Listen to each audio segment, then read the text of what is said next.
Hello everyone, welcome to Brahmi academy. स्वागत है आपका मध्य प्रदेश की इस महा सीरीज में, जहां पे हम टारगेट करके चल रहे हैं 50,000 एमसीक्यूज अलग अलग यूनिट के, अलग अलग सब्जेक्ट के।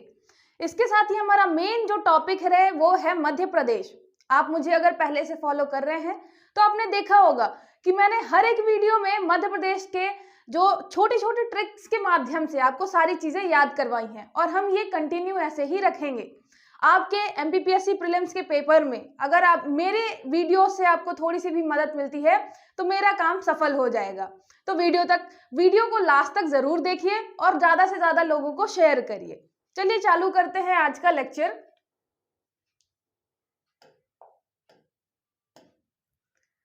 हम जो अभी फोकस कर रहे हैं मध्य प्रदेश के अलग अलग डायमेंशन पे कर रहे हैं। सिर्फ मध्य प्रदेश का कोई एक टॉपिक नहीं उठाया है मैंने।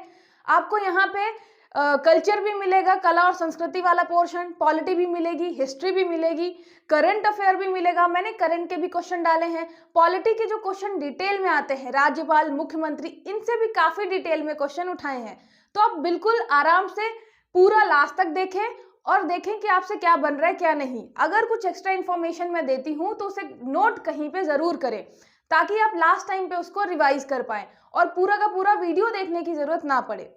पहला क्वेश्चन है हमारा, विश्व का सबसे बड़ा फ्लोटिंग सोलर प्रोजेक्ट स्थापित किया जा रहा है। World's largest floating solar plant is establishing in. कहां पे बनेगा? ये विश्व का सबसे बड़ा फ्लोटिंग सोलर प्लांट है, मतलब इतना बड़ा हम बना रहे हैं। तो कहां बना रहे हैं? सरदार सरोवर, गोविंद वल्लभ पंत सागर बांध, नागार्जुन बांध, ओमकारेश्वर बांध। तो याद रखिएगा, पिछले वीडियो में मैंने ये चीज बताई थी आपको। ओमकारेश्वर बांध पे हम बना रहे हैं विश्व का सबसे बड़ा फ्लोटिंग प्रोजेक्ट, सोलर प्रोजेक्ट। ठीक है, तो ये ओमकारेश्वर बांध किस नदी पे बना हुआ है? ये बना है नर्मदा नदी पे। और यदि बात करें कि किस जिले में स्थित है, तो ये भी आपको मैं कई बार बता चुकी हूं। कहां पे मिलेगा? खंडवा में मिलेगा। ठीक है, जो आपका ओम है, ओम कहाँ है आपका? खंडवा में। ठीक है, इसके अलावा हम बात करें कि ये है मतलब कितना बड़ा प्रोजेक्ट है, विश्व का सबसे बड़ा है, तो इलेक्ट्रिसिटी कितनी जनरेट करेगा? तो इलेक्ट्रिसिटी के मामले में ये करेगा 600 मेगावाट। और आपको पता है कि जो फेमस आपके क्या होते हैं, प्रोजेक्ट होते हैं मध्य प्रदेश के, वो किसकी हेल्प से बनाए जा रहे हैं, ये भी क्वेश्चन पूछा जा चुका है। जैसे कि एक आया था तेजस्विनी महिला सशक्तिकरण, उसमें कौन हेल्प कर रहा है? ऐसे ही इसके बारे में आप देख लीजिए कि इसको बनाने में हेल्प कौन कर रहा है, क्योंकि बहुत बड़ा प्रोजेक्ट है ये। तो यहाँ पे आपका जो है वर्ल्ड बैंक जो है, विश्व बैंक, ये हेल्प कर रहा है इसको बनाने में। ठीक है, तो ये भी याद रखिएगा। ये सारी चीजें आपको ओमकारेश्वर बांध से रिलेटेड याद रखनी है। नर्मदा नदी पे है, खंडवा में स्थित है, 600 मेगावाट का बन रहा है प्रोजेक्ट, और वर्ल्ड बैंक हमारी क्या कर रहा है? मदद कर रहा है। ठीक है, ये हो गया आपका विश्व का सबसे बड़ा solar floating plant. Solar floating मतलब कि पानी में हम पैनल लगा देंगे और कनेक्ट कर देंगे, फिर होगी बिजली उत्पन्न। इसके दो फायदे हैं, एक तो जो वाष्पीकरण हो रहा है, इवेपोरेशन, वो कम हो जाएगा, और साथ ही साथ हमें इलेक्ट्रिसिटी भी मिल जाएगी। चलिए आगे देखते हैं। मध्य प्रदेश का प्रथम मुख्यमंत्री कौन था? आप पिछले वीडियो जितने भी हैं उनमें देखिएगा, 3-4 वीडियो में मैंने धीरे धीरे करके गवर्नर से संबंधित, राज्यपाल से संबंधित सारे आपके क्वेश्चंस करवा दिए हैं। मध्य प्रदेश के जो गवर्नर हैं, तो उन्हें एक बार जरूर देख लीजिएगा और एक्स्ट्रा इन्फॉर्मेशन की नोट बना लीजिएगा। अब हम चालू कर रहे हैं मुख्यमंत्री के बारे में एक्स्ट्रा इन्फॉर्मेशन, डिटेल में सारी चीजें। ठीक है, तो who was the first chief minister of Madhya Pradesh? सबसे बेसिक से ही चालू करेंगे हम। तो कौन थे? ये थे अपने पंडित रविशंकर शुक्ल जी थे अपने, पंडित रविशंकर शुक्ल पहले मुख्यमंत्री। तो ये तो आपको पता ही होगा। ठीक है, सिंपल सा क्वेश्चन है। आगे देखते हैं। स्कूली शिक्षा में आर्टिफिशियल इंटेलिजेंस पढ़ाने वाला पहला राज्य कौन सा है? Which is the first state to introduce artificial intelligence in school education? Telangana, Kerala, Gujarat, Madhya Pradesh. आपको वैसे ही पता है कि मध्य प्रदेश की सीरीज है, तो मध्य प्रदेश आंसर होगा। लेकिन अगर आपको नहीं पता हो और आपको गेस करना हो कि इनमें से कौन सा आंसर हो सकता है, तो सीधी बात है, दिमाग में मध्य प्रदेश नहीं आएगा, क्योंकि आपके सामने तेलंगाना ऑप्शन है, केरल है, गुजरात है, तो ऐसा लगेगा कि कहीं और हो सकता है। लेकिन याद रखिएगा, मध्य प्रदेश में AI, आर्टिफिशियल इंटेलिजेंस को स्कूल में पढ़ाने में, स्कूली शिक्षा में ऐड कर लिया गया है। ठीक है, तो इन सब आर्टिफिशियल इंटेलिजेंस में भी मध्य प्रदेश आगे चल रहा है अभी। तो आने वाले टाइम में सोचिए बच्चे कितना आगे निकलेंगे। तो याद रखिएगा, आर्टिफिशियल इंटेलिजेंस को हमने मध्य प्रदेश की स्कूली शिक्षा में ऐड कर दिया है। इसके अलावा मध्य प्रदेश में आपको पता है जो पहला ऐसा राज्य है जो MBBS हिंदी में करवाएगा, ठीक है। तो ये MBBS हिंदी में करवाने वाला भी पहला राज्य है। उसके अलावा हम क्या कर रहे हैं, स्कूली शिक्षा में हम सरकारी स्कूल में, सरकारी जो आपके स्कूल्स हैं वहां पे क्या कर रहे हैं, सरकारी स्कूल्स में स्मार्ट बोर्ड लगवा रहे हैं। स्मार्ट बोर्ड, जैसे मैं आपको स्मार्ट बोर्ड में पढ़ा रही हूं, ऐसे ही स्मार्ट डिजिटल रूम बना रहे हैं हम कहां पे, सरकारी स्कूलों में। तो इसको सरकारी स्कूलों में स्मार्ट बोर्ड या डिजिटल क्लासरूम जो बनाने का प्रोग्राम है, उसमें ध्यान रखिएगा कौन टॉप पे चल रहा है। उसमें टॉप पे चल रहा है अपना सीहोर। सीहोर, सीहोर का मैंने क्या बताया है याद करने के लिए, शहर। तो ऐसा मानिए शहर में जो सरकारी स्कूलें हैं उनको हमने क्या कर दिया है, डिजिटल क्लासरूम बना दिया है। तो सीहोर सबसे टॉप पे चल रहा है सरकारी स्कूलों को डिजिटल क्लासरूम में चेंज करने में। उसके अलावा MBBS हमने कहाँ चालू कर दिया है, MBBS हिंदी में सबसे पहला जो राज्य है चालू करने वाला वो कौन सा है, वो भी मध्य प्रदेश। इसके अलावा आपने ये देख ही लिया कि आर्टिफिशियल इंटेलिजेंस स्कूली शिक्षा में ऐड करने वाला भी कौन है, मध्य प्रदेश, ठीक है। तो ये याद रखिएगा, मध्य प्रदेश पहले आने में काफी आगे चल रहा है, जल्दी जल्दी सारी चीजें इंप्लीमेंट कर देता है। नेक्स्ट देखिए, निम्न में से मध्य प्रदेश के कौन से मुख्यमंत्री केंद्रीय मंत्रिमंडल के रक्षा मंत्री का पद भी संभाल चुके हैं। Which of the following chief minister of Madhya Pradesh has also held the post of defence minister in the union cabinet. ये मैंने, अच्छा ये जो अपने मुख्यमंत्री हैं तो रक्षा मंत्री के अलावा भी इन्होंने अलग अलग मंत्री पद संभाला है, लेकिन मैंने सबसे इंपॉर्टेंट पद उठाया है रक्षा मंत्री का। उन्होंने सबसे इंपॉर्टेंट पद रक्षा मंत्री का निभाया था, कहाँ पे, केंद्र में। उसके अलावा फिर कहाँ पे, मध्य प्रदेश में आके वो मुख्यमंत्री बनते हैं। तो कौन है, याद रखिएगा, ये हैं आपके कैलाश नाथ काटजू, ठीक है। ये आपके काटजू जी हैं, ये कैलाश नाथ याद कर लीजिए। वैसे अभी काटजू जी करेंगे तो ज्यादा बेटर रहेगा, ठीक है। पहले थे शुक्ला जी, दूसरे हैं काटजू। काटजू जो हैं वो रक्षा मंत्री थे केंद्रीय मंत्रिमंडल में, मतलब सेंटर में आपके, याद रखिएगा। कैलाश नाथ काटजू रक्षा मंत्री, पहले कौन थे, रविशंकर शुक्ला जी, ठीक है। आगे देखते हैं, नशा मुक्ति अभियान में देश में प्रथम स्थान पर कौन सा जिला है। Which district rank first in the countries in de addiction campaign. नशा मुक्ति अभियान है, आपको पता है कि हमारे यहाँ जो फेमस अभियान चल रहे हैं, एक तो मलेरिया का चल रहा है, ठीक है, मलेरिया मुक्त करना है, फिर एड्स मुक्त करना है, उसके अलावा TB मुक्त भारत। तो ये कुछ अभियान है, नशा मुक्त अभियान, तो बहुत फेमस अभियान है। इसके साथ ये भी आप देखिएगा कि इंडिया का टारगेट कितना लेके चल रहा है, ठीक है। मलेरिया के लिए कितना टारगेट लेके चल रहा है, जैसे मलेरिया उन्मूलन है, एड्स उन्मूलन है, मतलब हम इरेडिकेशन की बात कर रहे हैं, ठीक है। उसके अलावा TB जो है, TB को खत्म करने की बात कितने सालों में कर रहे हैं। तो ये सारा आप देखेगा कि इंडिया कितना टारगेट लेके चल रहा है।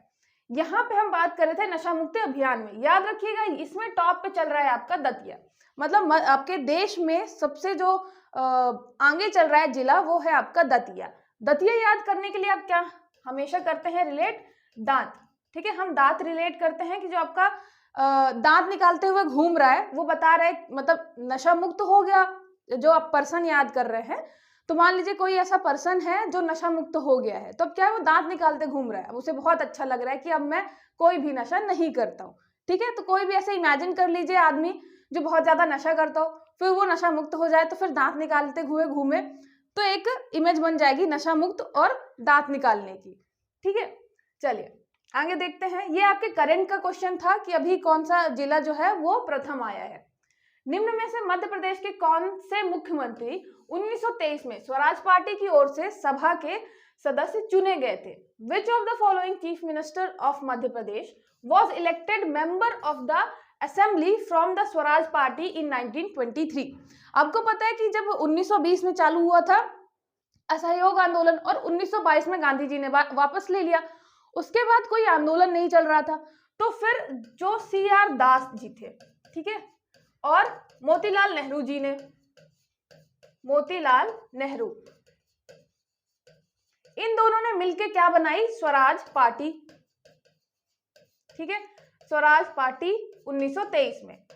स्वराज पार्टी ने ये डिसाइड किया, अभी तक तो ये था कि हम अंग्रेजों की हेल्प ही नहीं करेंगे, कैसा भी असहयोग था आंदोलन तो असहयोग करेंगे, लेकिन 1923 में जब कोई आंदोलन नहीं चल रहा था तो सी आर दास और मोतीलाल नेहरू जी ने डिसाइड किया कि हम क्या करेंगे, हम इलेक्शन लड़ेंगे, हम जाएंगे असेंबली में और वहां पे अपनी बात रखेंगे।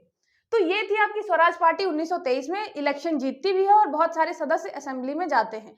उनमें से अपने एक मुख्यमंत्री भी थे, हमारे यहाँ मध्य प्रदेश के होने वाले मुख्यमंत्री, वो भी 1923 में स्वराज पार्टी की ओर से सदस्य चुने गए थे। तो कौन से थे, याद रखिएगा, ये थे आपके शुक्ला जी, रविशंकर शुक्ल।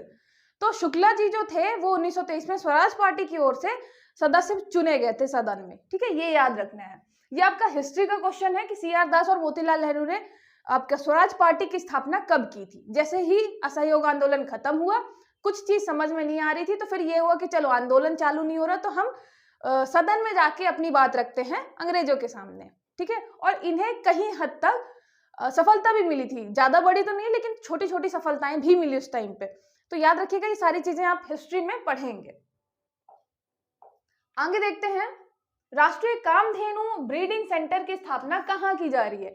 ये भी आपका करंट का question, where is the national Kamdhenu breeding centre being established. कहाँ पे स्थापना की जा रही है, नेशनल लेवल की है कामधेनु ब्रीडिंग सेंटर। ये आपको मिलेगी नर्मदापुरम में। नर्मदापुरम में कहा, कीरतपुर इटारसी। ठीक है, कीरतपुर इटारसी। इटारसी में हम बना रहे हैं राष्ट्रीय कामधेनु ब्रीडिंग सेंटर। ठीक है, सीधी सी बात है, हमें ज्यादा से ज्यादा प्रमोट करना है, किसानों की हेल्प करनी है, उसके अलावा मिल्क प्रोडक्शन बढ़ाना है। ठीक है, उसके अलावा हमारे यहाँ की जो गायें हैं यहाँ की, ठीक है, वो उनको भी प्रमोट करना है। तो ये सारी चीजें हम किससे करेंगे, ब्रीडिंग सेंटर। ठीक है, कामधेनु ब्रीडिंग सेंटर कहाँ पे इस्टेब्लिश कर रहे हैं, कीरतपुर इटारसी। आएगा कौन सा जिला, नर्मदापुरम। ठीक है, तो याद रखिएगा, नर्मदा जी में हम कामधेनु का ब्रीडिंग सेंटर बना रहे हैं। ठीक है, चलिए आगे चलिए। कृष्णायन नामक महाकाव्य की रचना किसने की है, हु कंपोज द एपिक कृष्णायना। याद रखिएगा, अभी लास्ट ईयर क्वेश्चन पूछा गया था कि द्वारिका प्रसाद मिश्र का कौन सा मतलब न्यूज़पेपर था। ठीक है, तो उससे बहुत सारे आपके क्वेश्चन आए थे। तो ये जो आपका कृष्णायन है ये भी किसका है, द्वारिका प्रसाद मिश्र का ही है। ये क्वेश्चन उनका न्यूज़पेपर से संबंधित पूछ चुका था। न्यूज़पेपर कौन सा करते थे ये पब्लिश, ये था लोकमत। ठीक है, ये था लोकमत। उसके अलावा एक साप्ताहिक पत्रिका भी थी। ठीक है, वीकली मैगजीन भी थी, साप्ताहिक पत्रिका, जिसका नाम था सारथी। तो याद रखिएगा, द्वारका प्रसाद मिश्र से रिलेटेड आपको 3 चीजें याद रखनी है। एक तो कृष्णायन, ये महाकाव्य हो गया। दूसरा लोकमत न्यूज़पेपर हो गया, ये पूछा जा चुका है ऑलरेडी। फिर तीसरा हो गया सारथी, ये साप्ताहिक पत्रिका थी। ठीक है, तो ये याद रखिएगा, द्वारका प्रसाद मिश्र से रिलेटेड, ये आपके मिश्रा जी। ठीक है, तो द्वारका प्रसाद मिश्र, इन्होंने कृष्णायन लिखी, फिर लोकमत पब्लिश कर रहे थे और इधर सारथी पब्लिश कर रहे थे। ठीक है, जो हम मुख्यमंत्री से रिलेटेड चीजें पढ़ रहे हैं जरूर याद रखिएगा। पहला रविशंकर शुक्ला जी थे, उसके बाद 1923 में चुनाव लड़के कहाँ पे सदन पे कौन जाता है, रविशंकर शुक्ला जी। फिर हमने क्या देखा कि कैलाशनाथ काटजू के बारे में भी एक चीज देखी थी। हाँ, केंद्रीय मुख्यमंत्री कौन थे। ठीक है, तो केंद्रीय मुख्यमंत्री में आपके रक्षा मंत्री कौन थे, कैलाशनाथ काटजू जी थे। ठीक है, तो ये सारी चीजें आप जो है वो याद करते चलिएगा। अभी हम जैसे जैसे आगे बढ़ते जाएंगे आपको और क्वेश्चन मिलते जाएंगे। आगे देखिए, निम्न में से कौन मध्य प्रदेश, ये कृष्णायन हो गया। हाँ, निम्न में से कौन मध्य प्रदेश मुख्यमंत्री विधानसभा का सदन का नेता नहीं रहा है। ये क्वेश्चन भी पूछा जा चुका है already. Who among the following chief minister has not been the leader of house of Madhya Pradesh assembly. याद रखिएगा, जो आपका चीफ मिनिस्टर होता है, मुख्यमंत्री, वही लीडर ऑफ हाउस होता है, सदन का नेता होता है। लेकिन सिर्फ एक बार ऐसा हुआ है कि जो मुख्यमंत्री थे वो उस टाइम अपने टाइम पे सदन के नेता नहीं थे, उस टाइम पे कोई और सदन का नेता था। तो कौन थे ये, याद रखिएगा, गोविंद नारायण सिंह। ये अपने जो नारायण भगवान है, इन्होंने बोला किसको, इन्होंने बोला विजया राजे सिंधिया। इनके टाइम पे जो सदन की नेता थी वो थी विजया राजे सिंधिया जी। ठीक है, तो सदन की नेता विजया राजे सिंधिया थी और सीएम कौन थे? ये आपके मुख्यमंत्री थे, ठीक है। सीएम थे आपके गोविंद नारायण सिंह, और ये सिर्फ एक ही बार हुआ है। जैसे अभी मान लीजिए शिवराज सिंह सीएम है, तो सदन के नेता भी आपके शिवराज सिंह जी होंगे, ठीक है। विजयराजे सिंधिया थी गोविंद नारायण सिंह के टाइम पे। ये आपका कब था समय? 1967 से 1969, ठीक है। इस टाइम पे जो आपकी संविधान सरकार थी, वहां पे विजयराजे सिंधिया जी जो थी वो थी सदन की नेता, लीडर ऑफ हाउस। उसके अलावा गोविंद नारायण सिंह जो थे वो चीफ मिनिस्टर, मुख्यमंत्री थे, ठीक है। ये याद रखिएगा। अभी मैंने 2 क्वेश्चन जो कराए दोनों आ चुके हैं कि आपका लोकमत वाला जैसे क्वेश्चन पूछा जा चुका है, उसके अलावा कौन सदन का नेता नहीं था ये भी पूछा जा चुका है। तो याद रखिएगा, मुख्यमंत्री भावांतर भुगतान योजना की शुरुआत कब हुई थी? व्हेन वाज चीफ मिनिस्टर भावांतर भुगतान योजना स्टार्टेड, ठीक है। भावांतर भुगतान, ये समझ में आ रहा है कि अगर इसको अलग करेंगे भावांतर का तो ये हो जाएगा भाव अंतर, ठीक है। तो हम किस भाव के अंतर की बात कर रहे हैं? तो कुछ चीजें हमने भावांतर भुगतान योजना के अंतर्गत कर दी थी। कुछ आपके जो खाद्य प्रोडक्ट है उसमें हम क्या कर रहे थे कि अगर मार्केट प्रोडक्ट जो मार्केट उसकी वैल्यू है वो एमएसपी से कम है, तो जो बीच का गैप है वो सरकार पे करेगी, ठीक है। तो इससे क्या हो रहा था कि आपकी मार्केट की वैल्यू बहुत कम जाएगी तो भी किसानों को नुकसान नहीं होगा। तो ये चीज थी भावांतर भुगतान में। कब स्टार्ट हुई थी? तो 2017 में, ठीक है। याद करने के लिए मैंने क्या बताया है, 17 को क्या कर सकते हैं? खतरा। तो जब भी किसानों को खतरा होगा कि उन्हें मतलब गेहूं चावल उगा लिया लेकिन उनको उतने पैसे नहीं मिल रहे बाजार में जितने मिलने चाहिए थे, तो सरकार क्या करेगी? फिर सरकार उसका एमएसपी और मार्केट का जो भी गैप होगा उसको पे करेगी सरकार, ठीक है। तो याद करिएगा, खतरा किसको? किसानों को। अगर उनको क्या होता है, अपनी फसलों के सही दाम नहीं मिलते हैं, तो भाव का अंतर हो गया। तो इसलिए हमें याद रखना है कि ये खतरा किसको? किसानों को, भाव के अंतर का। तो भावांतर भुगतान 2017 में आया था। ये जो मेन आपकी योजनाएं हैं उनको आपको पता है, जैसे मुख्यमंत्री सड़क योजना, ठीक है, लाडली बहना योजना, ये कभी भी आपके क्वेश्चन आ सकते हैं। ये ऐसा है कि जरूरी नहीं है कि करंट में जो योजनाएं चल रही हैं वही जरूरी हैं। आपकी जो इंपॉर्टेंट योजनाएं पहले भी हैं, जो सक्सेसफुल हो चुकी है सेंट्रल लेवल पे और आपके यहाँ पे स्टेट लेवल पे, तो जरूर पूछी जाती है। तो आप उसका ईयर याद रखिएगा, ठीक है। भावांतर भुगतान 2017। देश का पहला medical science and engineering research centre कहां स्थापित किया जाएगा? Where was the country's first medical science and engineering research centre establish? कहां किया जाएगा? हम बात कर रहे हैं medical science and engineering research centre, ठीक है। Medical science and engineering research centre, ठीक है। तो यहाँ पे हम मेडिकल साइंस भी पढ़ाएंगे, उसके साथ साथ इंजीनियरिंग रिसर्च भी करेंगे, ठीक है। तो ये कहाँ पे हो रहा है? ये हो रहा है आपके भोपाल में, याद रखिएगा। अच्छा, भोपाल को याद करने के लिए अगर आपको कोई रिलेटिव है, कोई फ्रेंड है वहां रहता है, तो उससे आप उसकी शक्ल इमेजिन करके याद कर लीजिए कि वो मेडिकल साइंस में पढ़ता है और उसके साथ साथ रिसर्च भी कर रहा है, इंजीनियरिंग रिसर्च भी कर रहा है। नहीं है तो फिर भोपाली कर लीजिए कि भोपाली लोग जो होते हैं वो काफी मेडिकल साइंस में आगे हैं और रिसर्च कर रहे हैं, ऐसा करके भी आप याद कर सकते हैं। तो दोनों चीजें याद रखिएगा। देश का पहला medical science and engineering research centre, research भी कर रहे हैं हम कहाँ पे? भोपाल में, ठीक है। चलिए आगे देखते हैं, नेक्स्ट क्वेश्चन देखते हैं। My parents and reminiscences and experiment in advocacy नामक पुस्तक किसने लिखी है? Who has written the book my parents and reminiscences and experiment in advocacy? याद रखिएगा, आपको सिर्फ 2 चीजें उठानी है, माई पेरेंट उठाना है और यहाँ पे एक्सपेरिमेंट इन एडवोकेसी, मतलब एडवोकेट होकर एक्सपेरिमेंट कुछ ना कुछ कर रहे थे नए नए केसेस को लेके। तो कौन थे ये थे आपके कैलाश नाथ काटजू जी, ठीक है। याद रखिएगा, ये रक्षा मंत्री भी रह चुके हैं, ठीक है।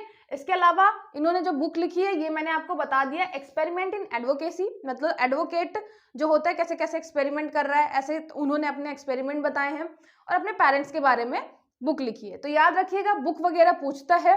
द्वारिका प्रसाद मिश्र की आपको मैंने अभी बताई, कौन कौन सी हैं?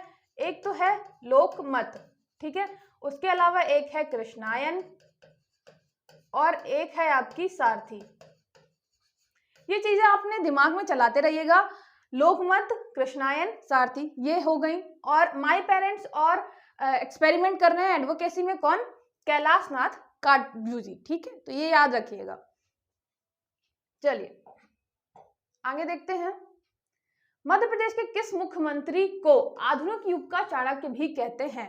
Which chief minister of Madhya Pradesh is also called Chanakya of the modern era. ठीक है, चाणक्य से जिसको भी हम रिलेट करेंगे मतलब चतुर बुद्धि का होना चाहिए और बहुत ज्यादा समझदार टाइप का, पॉलिटी में और उसके अलावा इकोनॉमी में, सारी चीजें। तो हम किसे कहते हैं? ये कहते हैं हम द्वारका प्रसाद मिश्र जी को। ठीक है, इनकी अभी हमने बुक पढ़ी है। उसके अलावा याद रखिएगा कि इनको आधुनिक युग का क्या कहते हैं? चाणक्य भी कहते हैं। द्वारका प्रसाद मिश्र, मिश्रा जी को हम क्या कहते हैं? चाणक्य भी कहते हैं। मिश्रा जी काफी तेज थे। शुक्ला जी का मैंने बताया, रविशंकर शुक्ल जी का। तो शुक्ला जी क्या क्या कर रहे थे? एक तो 1923 में सदन के नेता, फिर उसके बाद पहले मुख्यमंत्री। ठीक है, और अभी कुछ नहीं आया। काटू जी का मैंने बताया आपको, एक तो बुक का नाम बताया, उसके अलावा रक्षा मंत्री बने थे। ठीक है, हाँ एक और चीज बताई मैंने कि कौन जो आपका सदन का नेता नहीं था, तो गोविंद नारायण, आपके जो नारायण भगवान है गोविंद नारायण जी हैं, वो नहीं थे। उनके टाइम पे कौन था? तो विजयराजे सिंधिया जी थी। तो ये भी याद रखिएगा। ये छोटी छोटी चीजें आप बार बार जैसे रिलेट करते जाएंगे, याद करते जाएंगे, तो लंबे टाइम तक के लिए जो है दिमाग में वो बनी रहेंगी। ठीक है, बलराम ताल योजना की शुरुआत कब हुई थी? ये क्वेश्चन भी आपके प्रीवियस ईयर क्वेश्चन में आ चुका है। व्हेन वाज बलराम ताल योजना स्टार्टेड? 2007, 8, 9, फिर 2010। याद रखिएगा ये 2007 में स्टार्ट हुआ था। बलराम ताल 2007। सात का तो आप हमेशा से साथ साथ बना सकते हैं कि हम कोई भी काम कर रहे हैं साथ साथ में, तो उसका साथ से बना लिया। ठीक है, बलराम ताल, बलराम जी साथ साथ में तालाब भी खोदने का काम कर रहे थे। ठीक है, एक तो कृष्णा जी की हेल्प कर रहे थे, उसके साथ साथ क्या कर रहे थे? आपके तालाब भी खोदने का काम कर रहे थे। तो बलराम ताल साथ साथ, ठीक है, साथ साथ काम कर रहे थे। तो 2007 में हो गया बलराम ताल। किससे संबंधित था? ये सीधी बात है, गांव में तालाब निर्माण से संबंधित था। ठीक है, जिसमें सरकार हेल्प कर रही थी, किसानों को हेल्प कर रही थी। उसके अलावा जो ST SC किसान है उनको और ज्यादा मतलब क्या दे रही थी? मदद दे रही थी तालाब के लिए। ठीक है, जिससे किसानों की हेल्प की जा सके। याद रखिएगा ये 2007 में स्टार्ट हुई थी बलराम ताल योजना।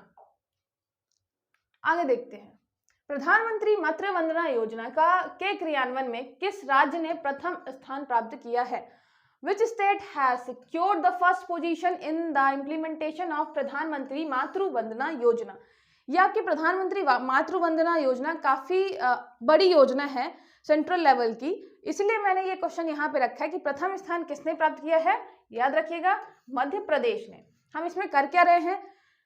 इसमें गर्भवती जो महिलाएं होती हैं, गर्भवती, उसके अलावा स्तनपान वाली जो महिलाएं हैं, हम उनके कल्याण के लिए काम करते हैं। हम उनको हेल्प करते हैं, अच्छी अच्छी चीजें, मतलब फाइनेंशियली भी हेल्प करते हैं, उसके अलावा खाने पाने की चीजें भी उनको प्रोवाइड करवाते हैं। तो प्रधानमंत्री मातृ वंदना योजना स्टार्ट कब हुई थी? ये योजना ये हुई थी आपके 2017 से। ठीक है, तो याद करने के लिए आप कैसे कर सकते हैं कि जब मातृ वंदना मतलब जब हमारी माताओं को प्रॉब्लम होने लग गई तो हम उनकी वंदना के लिए, प्रॉब्लम मतलब खतरा, जब हमारी माताओं को खतरा हुआ, मतलब गर्भवती जो महिलाएं थी और स्तनपान वाली महिलाएं, जब उनको खतरा हुआ तब हमने स्टार्ट किया प्रधानमंत्री मातृ वंदना योजना। ठीक है, 17 को आप हमेशा खतरे से करेंगे रिलेट, तो चीजें याद रहेंगी। तो 2017 में हमने क्या किया? प्रधानमंत्री मातृ वंदना योजना चालू की। ठीक है, 2007 में साथ साथ बलराम जी साथ साथ क्या कर रहे थे? तालाब भी खोद रहे थे। तो ये हो गया आपका बलराम ताल योजना। ठीक है, ऐसे आप करके रिलेट कर सकते हैं। आगे देखते हैं, उसके अलावा मैंने आपको भावांतर भुगतान योजना बताई, वो भी आपकी 2017 में, मतलब खतरा किसको था? किसानों को था, तो भावांतर का हम भुगतान लेकर आए। आगे देखते हैं, राष्ट्रीय पशु रोग नियंत्रण कार्यक्रम में मुहपका खुरपका जो आपका ये FMD टीकाकरण में कौन सा राज्य प्रथम स्थान पर है? Which state ranks first in foot and mouth disease vaccination in the national animal disease control programme? ठीक है, ये आपका national animal disease control programme है। उसके अंतर्गत जो भी एनिमल्स में होने वाले क्या हैं, बहुत सारे डिजीजेज हैं, उनका हम क्या कर रहे हैं? वैक्सीनेशन कर रहे हैं। तो जो आपकी FMD है, याद रखिएगा ये करंट में काफी बनी रहती है। FMD foot and mouth disease, ये क्या है? मतलब बहुत सारे आपने देखा होगा जानवरों को फुट एंड माउथ में जो डिजीज हो जाता है उससे है। होता किसको किसको है? जितने भी हैं, जैसे आपका गाय हो गया, बैल, ठीक है, भैंस, उसके अलावा बकरी, फिर भेड़, सुअर, ये जितने भी हैं ये सबको क्या करता है, अफेक्ट करता है आपका एफएमडी। तो याद रखिएगा राष्ट्रीय पशु रोग नियंत्रण कार्यक्रम के अंतर्गत इसके लिए टीकाकरण बहुत बड़े लेवल पे सेंट्रल ने स्टार्ट किया है। ठीक है, इससे हमको प्रॉब्लम क्या आ रही थी, पहले तो ये देख लीजिए कि पहले स्थान पे कौन है, तो ये है मध्य प्रदेश। ठीक है, मध्य प्रदेश काफी अच्छा काम कर रहा है, जैसे प्रधानमंत्री मातृ वंदना योजना हम उसमें टॉप पे हैं। उसके अलावा जो ये आपका एफएमडी है हम उस पे टॉप पे हैं। तो ये याद रखना है कि एफएमडी के कारण नुकसान क्या होता है।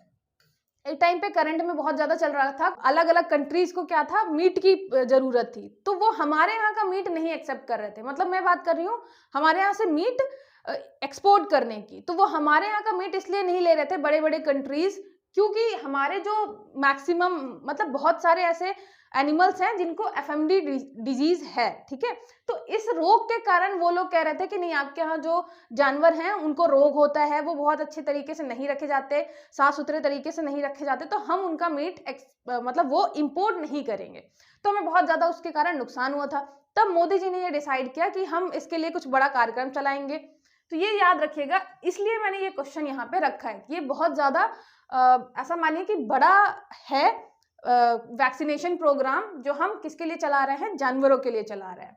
ठीक है, मध्य प्रदेश उसमें अभी टॉप पे चल रहा है, तो ये भी याद रखिएगा कि हम ये काम कर रहे हैं। ठीक है, एफएमडी के कारण जो आपका मिल्क प्रोडक्शन है वो भी कम होता है। इसके अलावा जो मीट है, मीट में भी प्रॉब्लम आती है, क्योंकि हम फिर क्या नहीं कर पाते, एक्सपोर्ट नहीं कर पाते।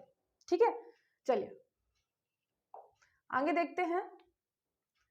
प्रदेश के 75 प्राथमिक स्वास्थ्य केंद्रों में सोलर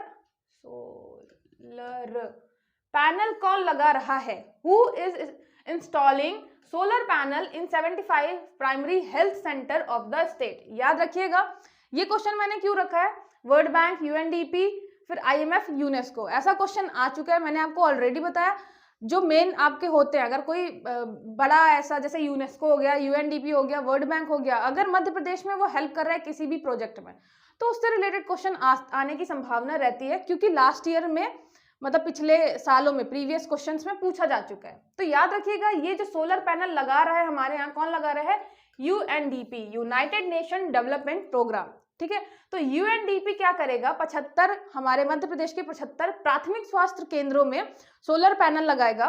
उसके अलावा डिजिटलाइज भी करेगा।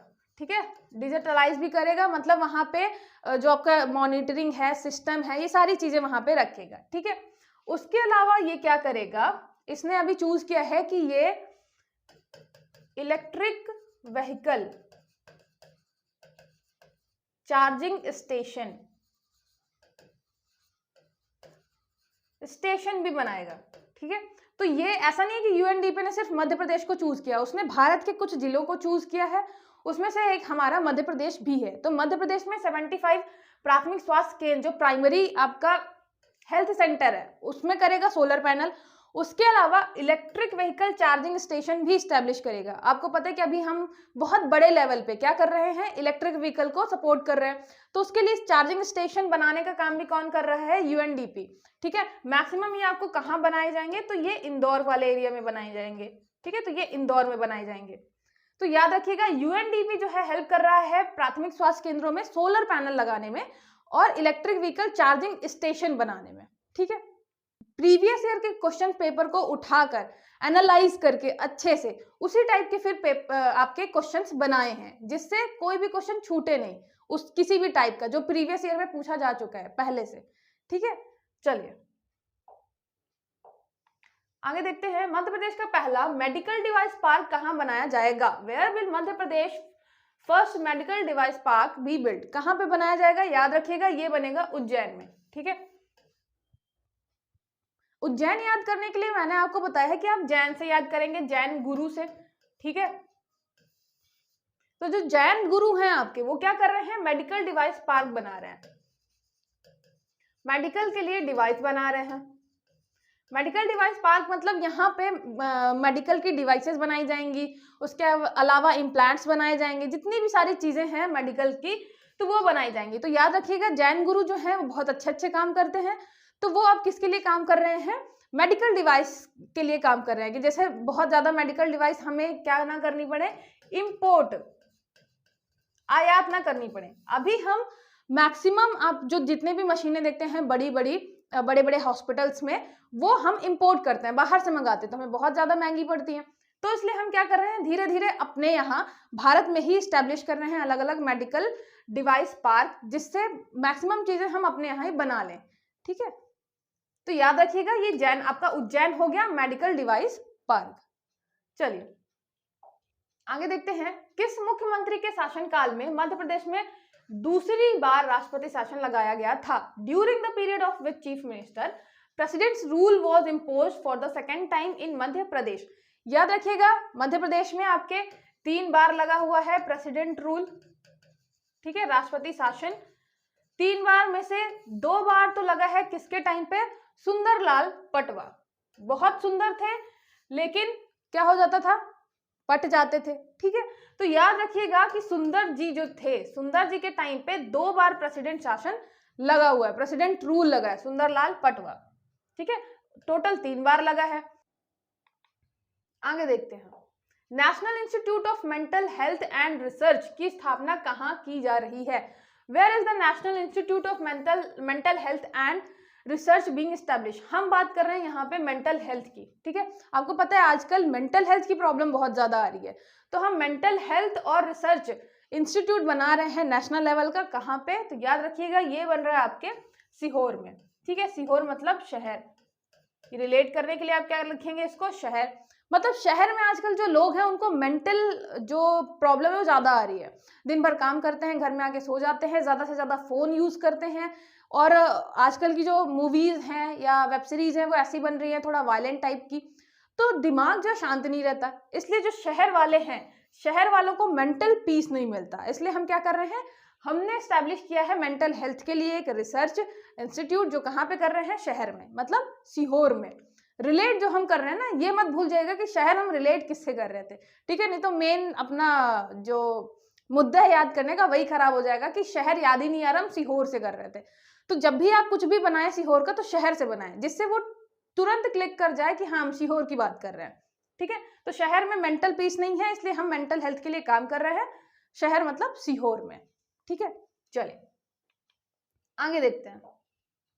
सत्य कथन है, करेक्ट ऑप्शन इज झाबुआ और बालाघाट 2 ऐसे जिले हैं जहां के 2 उत्पादों को जीआई टैग में मिल चुका है। Jhabua and Balaghat are 2 districts from where 2 products have got GI tag. ठीक है, फिर दूसरा है आपका झाबुआ का कड़कनाथ मुर्गा, बालाघाट का चिन्नौर चावल जीआई टैग में शामिल उत्पाद है। इसमें हमें बताना है करेक्ट ऑप्शन कौन सा है। तो दूसरा वाला तो बिल्कुल सही है, झाबुआ का आपका कड़कनाथ मीट है और बालाघाट का चिन्नौर चावल है। लेकिन जो पहला वाला है कि झाबुआ और बालाघाट ऐसे जिले हैं जहां पे 2 उत्पादों को जीआई टैग मिला है, तो ये आपका गलत हो गया। क्यों? क्योंकि जो बालाघाट है उसके अलावा जो दूसरा जिला है वो है डिंडोरी, जहां के 2 प्रोडक्ट को जीआई टैग मिला है। बालाघाट के कौन कौन से हैं? बालाघाट का हो गया आपको एक तो चिन्नौर चावल, एक तो चावल को मिला है, और दूसरा हो गया बारासिवनी की साड़ी। ठीक है, बारासिवनी की साड़ी, ये दोनों हैं किसके? बालाघाट से संबंधित। दूसरा आता है डिंडोरी, डिंडोरी का एक तो है आपका गोंड चित्रकला,